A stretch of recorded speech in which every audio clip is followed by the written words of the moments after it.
Sa bali pa nga damag ngayon tayo alawaten. Iti da ito nga gundaway. Saan tayo?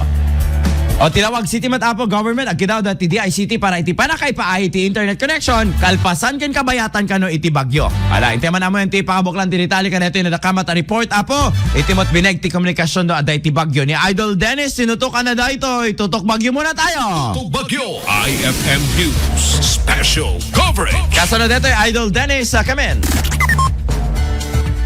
Manipasang resolusyon ti Sanggunian na palusod iti Alawag City anong daw iti tulong manipod iti Department of Information Technology iti internetation sakbay kalpasan ken kastanusan kabiatan iti Bagyo.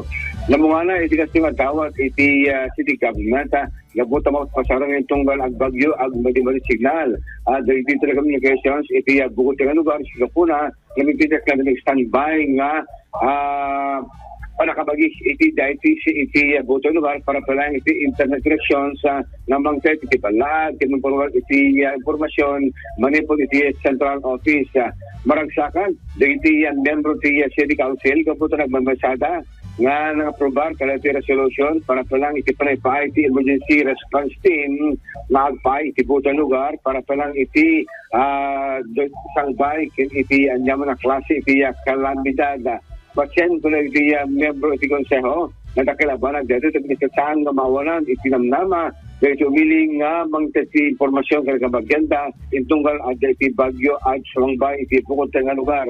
Malagip na sigon iti pag-asa indalaagda iti panawel iti tudtudog at morgin iti bulan Setyembre at patinggan arito na sa Disyembre nga ada pa lang iti mapasamak nga laginya iti bukod nga lugar. Pasyen ti Lawag City Government abang kaya banat ket awan tong problema connection sa internet no panawan iti bagyo wenno napigsa nga tudtudo iti bukod nga lugar. Idol Dennis Galitio Tata Aremen.